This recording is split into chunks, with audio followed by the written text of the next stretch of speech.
ಉತ್ತರ ಕರ್ನಾಟಕದ ತುಂಬ ರುಚಿಯಾಗಿರುವಂಥ ಶೇಂಗಾ ಸಾರು ಮಾಡ್ತಾ ಇದ್ದೀನಿ ರೀ. ದಿನ ಬೇಳೆ ಟೊಮೆಟೊ ಹಾಕಿ ಸಾಂಬಾರು ಮಾಡೋದು ಬೇಸರ ಆಗೈತಲ್ರಿ.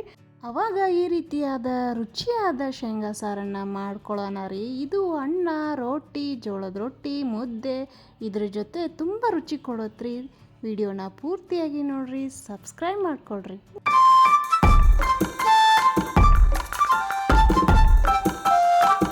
ಮೊದಲಿಗೆ ಒಂದು ಪಾತ್ರೆ ಇಟ್ಕೊಂಡು ಅದನ್ನು ಚೆನ್ನಾಗಿ ಕಾಯಿಸಿ ಇದಕ್ಕೆ ಅರ್ಧ ಕಪ್ನಷ್ಟು ಶೇಂಗಾ ಕಾಳನ್ನು ಹಾಕಿ ನಾನು ಮೀಡಿಯಮ್ ಫ್ಲೇಮಲ್ಲಿ ಇದನ್ನು ಹುರ್ಕೊಳ್ತಾ ಇದ್ದೀನಿ.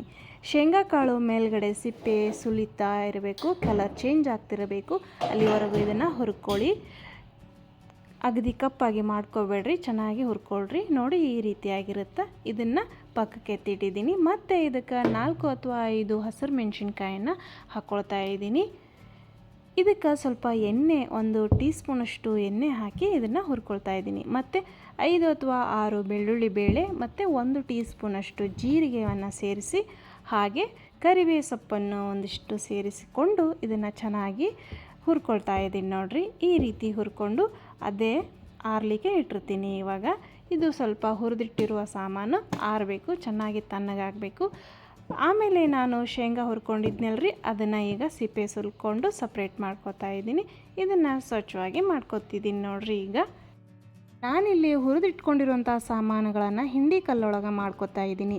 ಇದ್ರ ಬದಲಿ ನೀವು ಮಿಕ್ಸರ್ ಜಾರ್ನಲ್ಲಿ ಕೂಡ ಮಾಡ್ಕೋಬಹುದು. ಅದಕ್ಕಿಂತ ಹೆಚ್ಚು ದುಪ್ಪಟ್ಟು ಟೇಸ್ಟ್ ಕೊಡೋದು ಹಿಂಡಿ ಕಲ್ನಾಗ ನಾವು ಮಾಡ್ಕೋತೀವಲ್ರಿ, ಅದು ಬಹಳ ಟೇಸ್ಟ್ ಕೊಡ್ತೈತೆ ನೋಡಿರಿ. ಇದನ್ನು ಒಮ್ಮೆ ಟ್ರೈ ಮಾಡಿರಿ. ಈಗ ನಾನು ಮೊದಲಿಗೆ ಶೇಂಗಾ ಕಾಳುಗಳನ್ನ ಸಣ್ಣಾಗಿ ಮಾಡ್ಕೊತಾ ಇದ್ದೀನಿ ಹರ್ಕೊಂಡು. ಈಗ ಸ್ವಲ್ಪ ಜೋಳ ಆ ಥರ ಇದನ್ನು ಕಾಳುಗಳನ್ನು ಸಣ್ಣ ಮಾಡ್ಕೊಂಡಿನಿ ಫಸ್ಟ್. ಅದಾದಮೇಲೆ ನಾವು ಹಸಿರು ಮೆಣಸಿನ್ಕಾಯಿ, ಕರಿಬೇವು ಸೊಪ್ಪನ್ನು ಹುರ್ಕೊಂಡಿದ್ವಲ್ಲ, ಬೆಳ್ಳುಳ್ಳಿ, ಅದನ್ನು ಸೇರಿಸ್ಕೊತಿದ್ದೀನಿ ನೋಡಿರಿ. ಇದನ್ನು ಸೇರಿಸ್ಕೊಂಡು 2 ಶೇಂಗಾ ಮತ್ತು ಇದನ್ನು ಹೊಂದಾಣಿಕೆ ಮಾಡಿಕೊಡ್ರಿ. ಚೆಂದಾಗಿ 2-3 ಸಲ ಹರ್ಕೊಂಡು ಇದಕ್ಕೆ ಕಲ್ಲುಪ್ಪನ್ನು ಸೇರಿಸ್ಕೊಡ್ರಿ. ಕಲ್ಲುಪ್ಪು ಹಾಕೋದ್ರಿಂದ ಜಲ್ದಿ ಸಣ್ಣಗಾಗ್ತೈತಿ. ಈ ರೀತಿ ಕಲ್ಲುಪ್ಪನ್ನು ಸೇರಿಸ್ಕೊಡ್ರಿ. ಅರಿಯುವಾಗ ಜಲ್ದಿ ಸಣ್ಣಗಾಗ್ತೈತಿ. ಯಾವುದೇ ನೀವು ಹರ್ಕೊಳ್ತಾ ಇದ್ದರೆ ಖಾರ ಅಥವಾ ಕೆಂಪು ಖಾರ ಯಾವುದೋ ಹರ್ಕೊಳಕತ್ತಿದ್ರೆ ನೀವು ಕಲ್ಲುಪ್ಪು ಸೇರಿಸ್ಕೊಡ್ರಿ, ಜಲ್ದಿ ಸಣ್ಣಗಾಗ್ತೈತಿ. ಇದಕ್ಕೆ ಸ್ವಲ್ಪ ನೀರು ಹಾಕ್ತಾ ಇದನ್ನು ಚೆಂದಾಗ ಚಟ್ನಿ ಥರ ಇದನ್ನು ಹರ್ಕೊಳ್ಬೇಕು ನೋಡಿರಿ. ಈ ರೀತಿ ನಾನು ಹರ್ಕೊಂಡು 1 ಬೌಲ್ ಆಗುವಷ್ಟು ಇದನ್ನು ಹರ್ಕೊಂಡು ಇಟ್ಕೊಂಡಿದ್ದೀನಿ.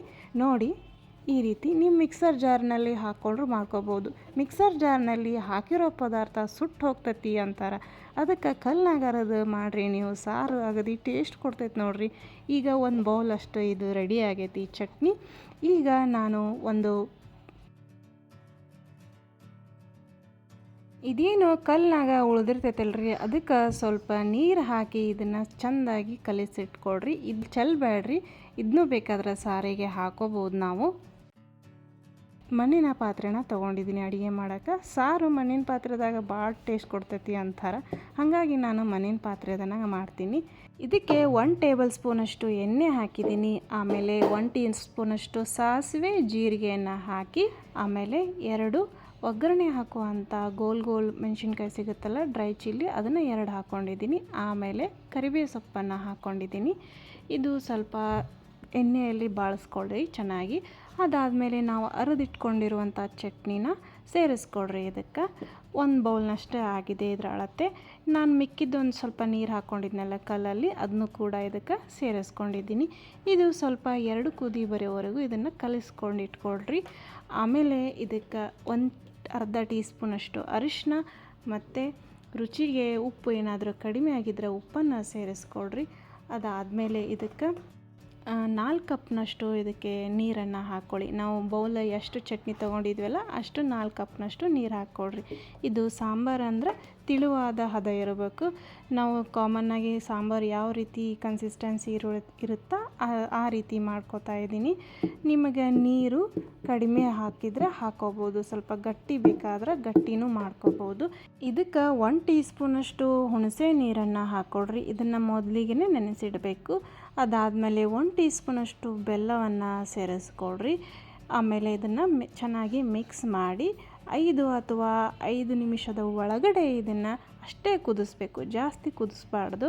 ಚೆನ್ನಾಗಿ ಕುದಿಸಿ ಮೇಲೆ ಕೊತ್ತಂಬರಿ ಸೊಪ್ಪನ್ನು ಹಾಕಿ ಸರ್ವ್ ಮಾಡಿದರೆ ತುಂಬ ರುಚಿಯಾಗಿರುತ್ತೆ. ಬಿಸಿ ಬಿಸಿ ಅನ್ನ ಜೊತೆ ಹಾಗೆ ಜೋಳದ ರೊಟ್ಟಿ ಮುದ್ದೆ ಇದ್ರ ಜೊತೆ ತುಂಬ ಒಳ್ಳೆ ಕಾಂಬಿನೇಷನ್ ರೀ. ತುಂಬ ರುಚಿಯಾಗಿರುತ್ತೆ ರೆಸಿಪಿ. ಟ್ರೈ ಮಾಡಿರಿ. ಲೈಕ್ ಮಾಡಿರಿ, ಶೇರ್ ಮಾಡಿರಿ, ಸಬ್ಸ್ಕ್ರೈಬ್ ಮಾಡಿರಿ. ಹೀಗೆ ರುಚಿಯಾದ ರೆಸಿಪಿಯೊಂದಿಗೆ ನೆಕ್ಸ್ಟ್ ವಿಡಿಯೋದಲ್ಲಿ ಸಿಗ್ತೀನಿ. Thank you.